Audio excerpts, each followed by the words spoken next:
Association's Patients Come First podcast series, which can be heard on VHHA.com, Apple Podcasts, Spotify, and wherever you get podcasts.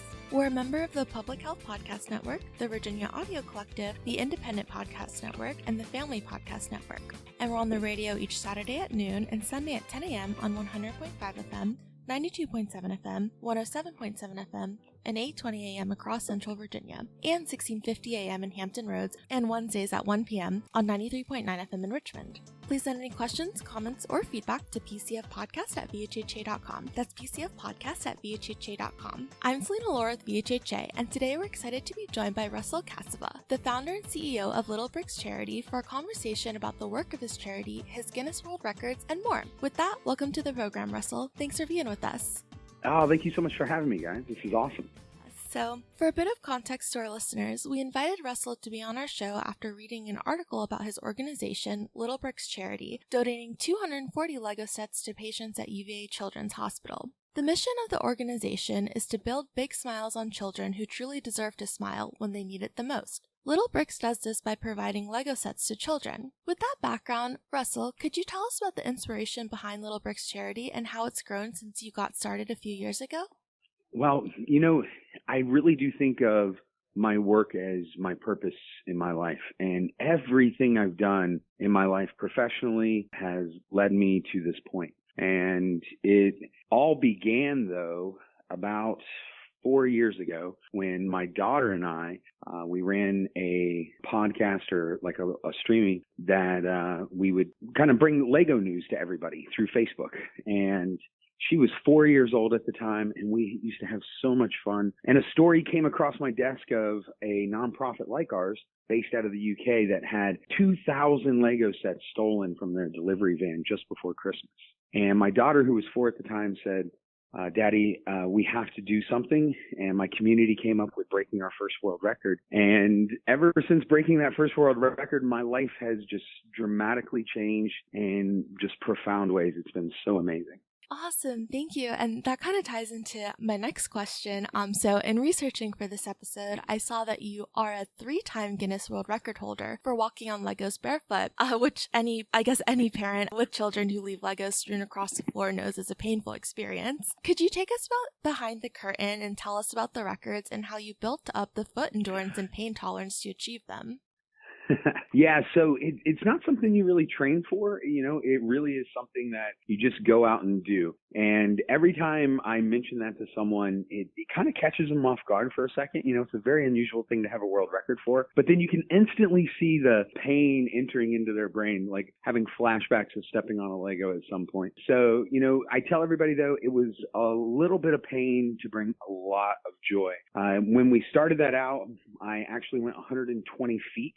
And that was the beginning and end of my daughter's school. We went in the front door and out the back door of her school at the time. And then about 3 months later, Dude Perfect, actually, the Lego stars, they took over our record and they went 150 feet. And then literally a few weeks later, Lego took it. And a couple months after that, I went to a Lego convention to meet all of my followers and just have a great time and showcase the world record.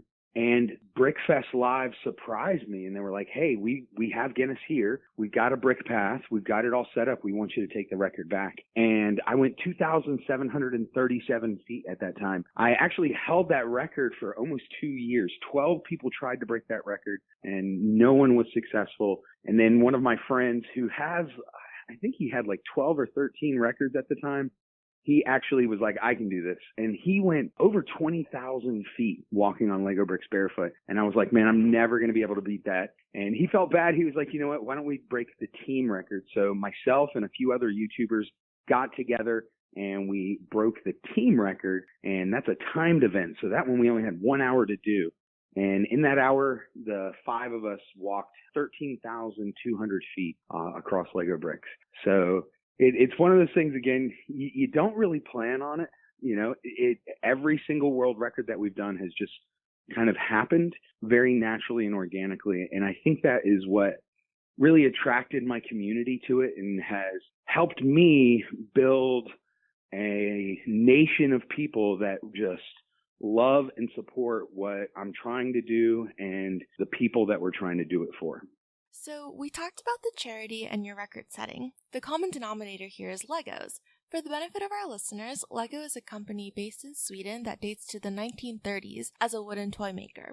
The modern Lego building block, or brick, traces its origins to 1958. The company is still run by a descendant of the original family that started the company. It's obviously branched out from its origins and now has theme parks, video games, and TV shows inspired by the primary product. Different people enjoy Lego products for different reasons. For you personally, what is the Lego appeal? Well, I think it's this mass appeal, and I don't mean that as in like it appeals to the masses, because it does. I mean more, there are so many things that appeal to me from Lego bricks. There's so many different things that I truly enjoy. But at its core, I think it all goes back to childhood. Like anybody who is an adult and still loves Lego, it's that nostalgia. I actually grew up with horrible pain in my legs, and I was pigeon-toed, and I was in and out of doctors all the time. And Lego was always that like go-to. My mom's like, hey, and then we're going to the doctor after we're done. We'll go get a Lego set. So it always put a smile on my face. And then it was kind of rekindled when my daughter was born.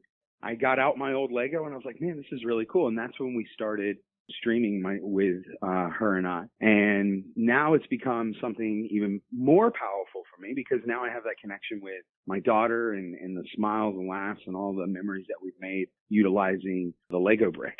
And that has morphed once again to, this true appreciation, not for it as a toy, but for its therapeutic abilities. Lego is like the most requested item in the children's hospitals that we go to.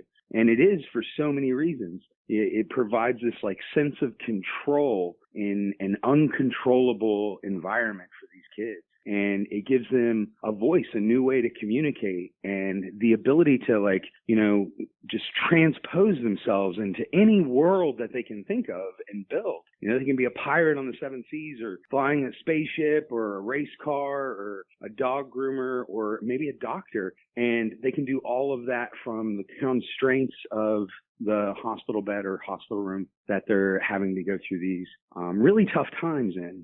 It really affects the mental health of these kids that really need a good support system behind them while they go through this.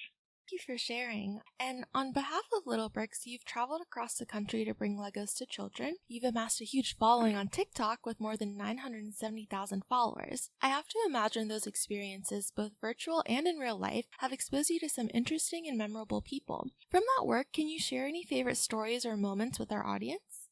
Oh, of course I can.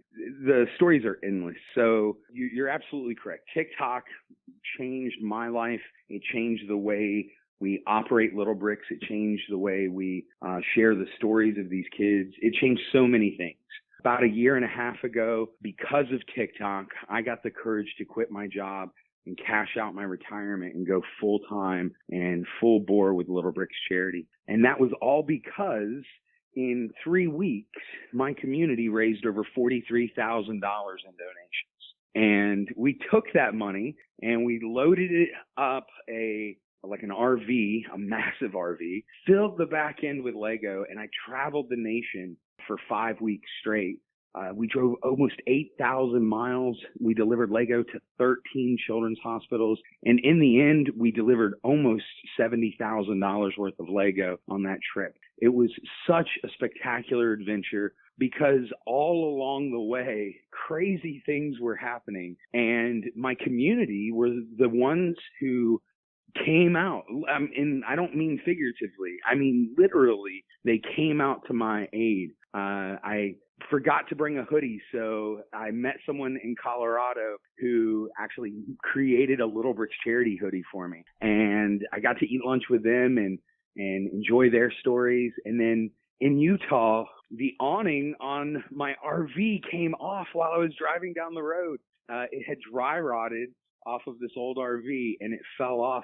So another amazing couple, they came out, and not only did they help me get everything squared away, but they opened their home and let me stay there. And all along the way, every single person that we delivered Lego with continues to be someone from our TikTok community. That's what this is all about. It's about building a community of people who need help and want to help others because they know what it feels like to need the help. And it makes me so proud.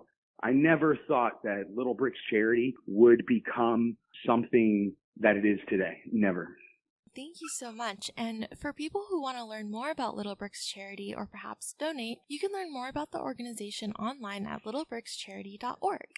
And before we wrap up, Russell, it's a tradition on the Patients Come First podcast to ask each guest a pair of personal questions to give listeners a sense of who you are beyond the work you do. To keep things interesting, we've got a list of 10 questions from which you can choose. So please pick two numbers between 1 and 10, and I'll ask you the corresponding questions.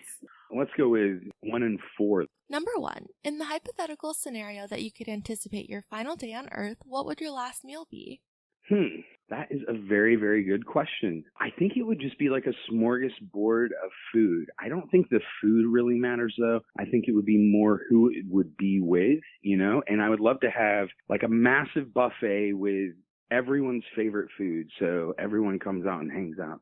I like that answer. Okay, number 4. Which, if any of the following things do you consider most plausible? Bigfoot, Yeti, the Loch Ness Monster, the Jersey Devil, or UFOs and aliens? If none of those apply but you believe in something else along those lines, please share it. Well, I think two things. One, I definitely think UFOs and aliens. The universe is way too big for there not to be some sort of life somewhere. Now, whether that's a small organism or intelligent life, who knows? But I think there's got to be something out there. But the other thing that I believe in is belief, the power of just believing in what you're trying to do and believing in yourself and in others. I think if you believe hard enough in something, it definitely increases the chances of success in whatever you're trying to do. So believe in yourself, everyone.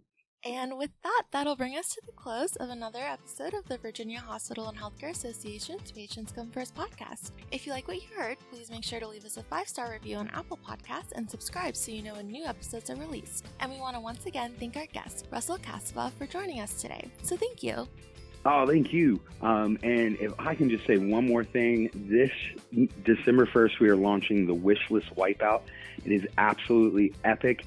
We have 10,000 Lego sets on an Amazon wish list. We are trying to wipe out the entire list. It will allow us to deliver Lego to 40 children's hospitals. And if anybody would like to grab a Lego set, you can go to wishlistwipeout.com and you can purchase as many Lego sets as you like, and they all go to a hospitalized child. Awesome. Thank you so much again for being a guest on our show. Oh, thank you. This was so cool. I truly appreciate you guys. Thank you.